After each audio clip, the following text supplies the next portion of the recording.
Boa noite, sou Lívia Montenari, da Associação Espírita Célia Xavier. O tema de hoje é retribuir o mal com o bem. E vamos fazer algumas considerações a respeito. Esse tema está contido no capítulo 12 do Evangelho segundo o Espiritismo, cujo título é Amai os vossos inimigos. E no Evangelho de Mateus, capítulo 5, versículos 43 a 47. Nesse capítulo, Jesus nos faz um convite muito especial. Amai os vossos inimigos, fazei o bem aos que vos odeiam e orai pelos que vos perseguem e caluniam. Isso é retribuir o mal com o bem. Fazer o bem a quem também nos proporciona o bem, a quem amamos, a quem temos afinidade, é muito tranquilo e bastante prazeroso. Na verdade, isso também fazem os que ainda estão ligados ao caminho do mal, porque eles também têm amigos e amores. Então, qual mérito haverá nisso? A pergunta 630 de O Livro dos Espíritos: como se pode distinguir o bem do mal?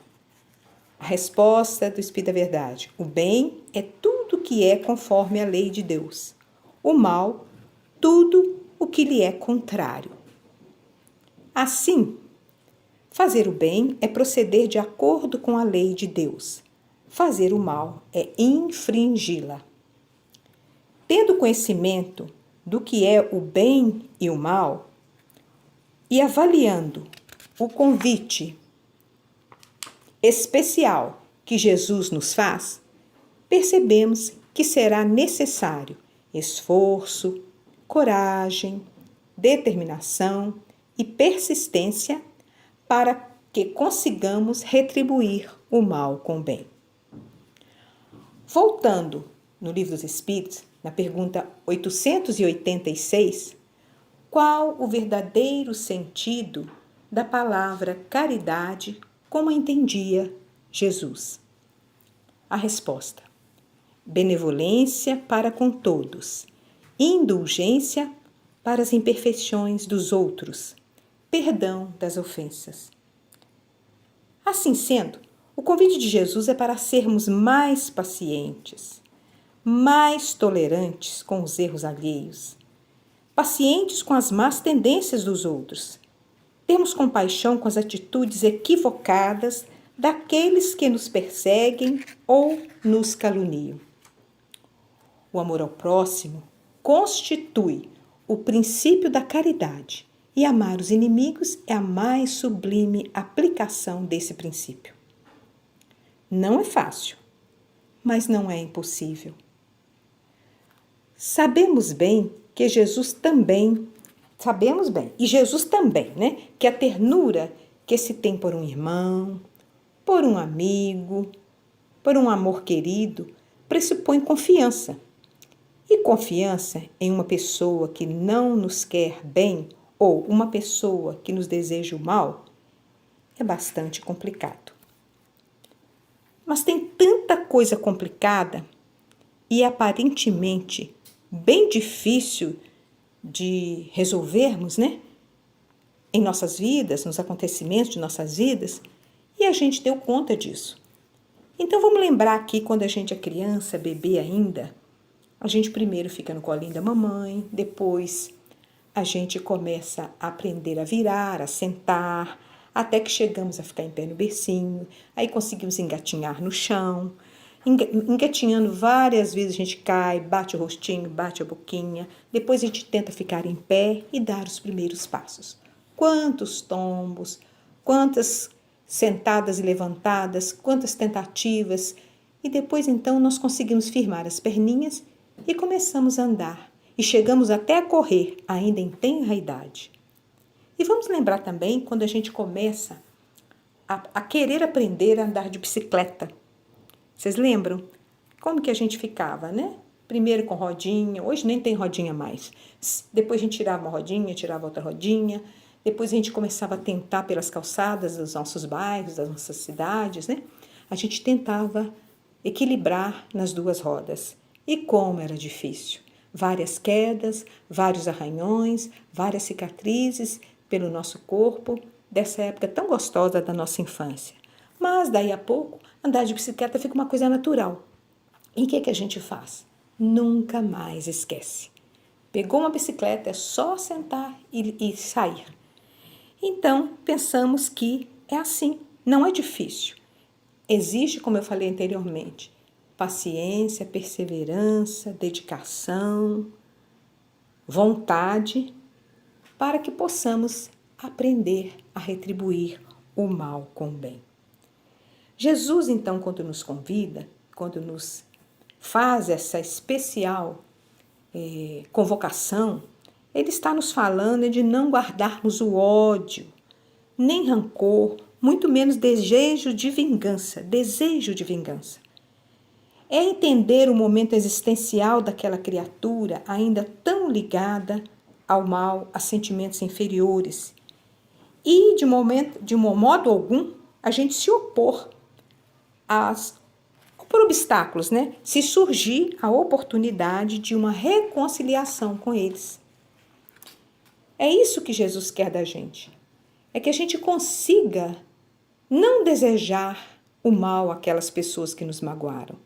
Ao contrário, desejar-lhes o bem. Se a gente falar isso com uma pessoa incrédula, uma pessoa descrente, ela vai ver que isso aí é um contrassenso. Não pode, a pessoa me fez o mal, como é que eu vou retribuir com o bem? Mas para nós, que conhecemos a doutrina espírita, a lei da reencarnação, o olhar deve ser bem diferente. Com esse novo olhar que a doutrina nos proporciona, nós então devemos compreender a necessidade de amenizar as nossas agressividades, abrindo as portas para o bem, que podemos fazer diante da maldade humana. Porém, isso não quer dizer que sejamos coniventes com o mal alheio. Pelo contrário, o Mestre, Jesus, em seus ensinamentos, nos pediu para que levássemos a semente do conhecimento para todos aqueles que nos cercam, tanto aos bons quanto aos maus.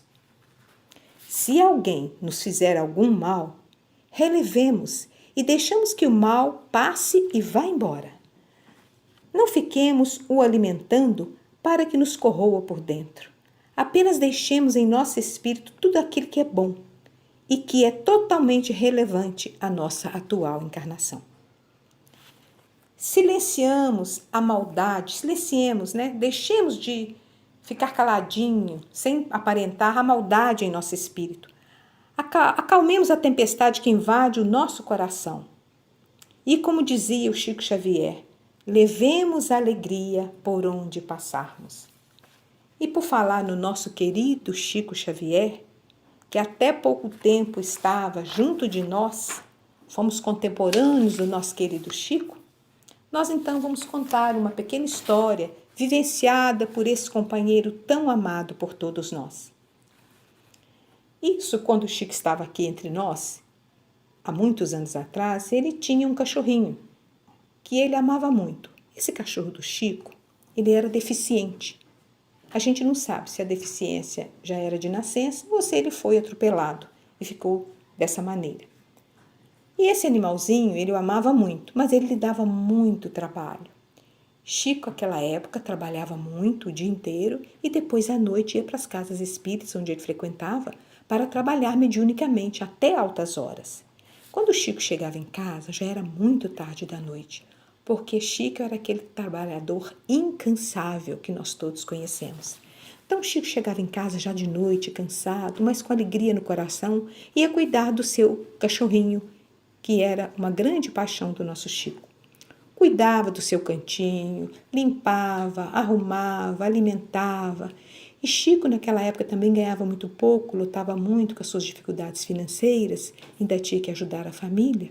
Chico, então, todo mês tinha que comprar um cobertorzinho, porque o cobertorzinho do cachorro, da caminha dele, durava apenas um mês. Então, ele tinha despesas, muitas despesas com o cachorrinho também, além do trabalho. Mas isso Chico fazia com amor e por amor. Chico, então, bela noite, chega em casa e percebe que o animalzinho não estava bem. Quando ele se aproxima, ele percebeu que seu cachorrinho estava morrendo. Então, Chico sentiu que naquele momento que ele chegou, parecia que o cachorrinho estava apenas esperando ele entrar na casa. Olhou demoradamente, o cachorrinho, olhou demoradamente para o Chico, com um olhar muito terno, fez um gesto com a cauda e morreu. No dia seguinte, Chico enterrou no fundo do quintal, não sem antes derramar muitas lágrimas pela partida do seu companheirinho, do seu querido cachorrinho. Passaram-se alguns meses. Uma das irmãs de Chico, conversando com ele, disse assim: Chico, você ainda lembra do seu cachorrinho aleijado? O Chico falou assim: uai, como não? Era meu companheiro, meu querido, aquele cachorrinho. Sinto muita falta dele. A irmã disse: olha, Chico, eu vou lhe contar uma coisa, viu, que você não sabe. Ele não morreu naturalmente. Não, viu? Foi dona fulana, a sua vizinha, que ficava com muita pena de ver você chegar tão tarde das atividades na casa espírita e do trabalho, que uma coisa era seguida da outra. Ele saía do trabalho e ia para a casa espírita trabalhar mediunicamente. Então, eu ficava com pena, ela disse para mim que ficava com muita pena de você. O que ela fez? Ela deu veneno para ele, para aliviar a sua peleja com ele. Chico então falou: não é verdade. Meu Deus, isso não é possível. Não é possível uma coisa dessas? Aí a irmã de Chico falou: é verdade sim, Chico. Mas o nosso querido Chico ficou muito chocado, mas não sentiu raiva da senhora, porque naquele coração não havia lugar para raiva. Para isso, Chico era puro amor. Mas uma tristeza muito grande invadiu-lhe a alma, e uma sombra começou a envolver-lhe o coração. Ele ficava triste, pensativo, lembrava do cachorrinho. Ah, não era para ele ter ido assim. Naquela tristeza, não com raiva. Até que um belo dia, o espírito Emmanuel aparece e diz assim: Chico, essa mágoa que você asila no seu coração está atrapalhando o trabalho dos bons espíritos. Você precisa se livrar dessa mágoa. Não consigo, Emmanuel. Como que eu vou esquecer? Disse o Chico. Mas é preciso, reafirmou Emmanuel. Chico então falou: ah, Emmanuel, o que eu vou fazer? Aí Emmanuel disse assim: você precisa dar uma grande alegria para aquela senhora. O Chico falou: ah, não é possível. Como é que eu vou dar alegria para ela? O ofendido fui eu. Ela matou meu cachorrinho. Aí o Emmanuel disse para ele: Chico, a receita não é minha. A receita é de nosso Senhor Jesus Cristo. Fazei o bem aos que vos aborrecem. Está lá no Evangelho, Chico. Leia. Chico, então, muito sem graça, obediente e resignado, começou a procurar, tentando descobrir o que aquela senhora gostaria de ter que ainda não tinha, que poderia deixá-la muito feliz. Descobriu. Ela tinha muita vontade, o sonho dela era ter uma máquina de costura. Chico, então, apesar das suas enormes dificuldades financeiras, comprou-lhe uma máquina de costura para pagar em diversas prestações. Mandou entregar e se sentiu, então, ele sentiu então que tinha cumprido a solicitação do Senhor Jesus. Daí uns dias, quando Chico teve um tempinho, porque ele era muito ocupado com muitas atividades, ele foi visitar essa senhora. Quando ela vê o Chico chegando na casa, ela sai correndo e dá-lhe um abraço com tanta gratidão, com tanto amor, que uma luz se desprendeu dela e envolveu o nosso Chico da cabeça aos pés. Naquele momento, aquela nuvem escura, aquela sombra que existia no coração do Chico, desapareceu. Quando ela soltou o abraço, tão caloroso e amoroso que ela deu no Chico, a sombra havia totalmente desaparecido. Então, meus irmãos, que essa história sirva de incentivo para o nosso exercício diário de retribuir o mal com o bem. Porque aquela senhora não teve momento algum a intenção de magoar o Chico, mas na realidade magoou. E mesmo assim, o Chico, sabendo que ela tinha lhe proporcionado uma tristeza, uma mágoa, ele não a odiou, não criou vínculo de raiva com ela, só ficou muito triste e isso estava atrapalhando ele no trabalho mediúnico. Então ele seguiu os conselhos que Emmanuel lhe deu, enviados por nosso Senhor Jesus Cristo. Ele retribuiu o mal com o bem. E aquele gesto de amor retirou toda a sombra de tristeza que existia no nosso querido Chico. Para terminar, vamos lembrar também do nosso querido apóstolo Paulo, na Epístola aos Romanos 12:21. Ele diz assim: não te deixes vencer pelo mal, mas vence o mal com o bem. E quero lembrar ainda, deixando como mensagem, um verso de um poeta paraibano, Antônio Costa, que diz assim: pagar o mal com o bem é semear o amor no coração de quem não tem. Que Jesus nos abençoe hoje e sempre.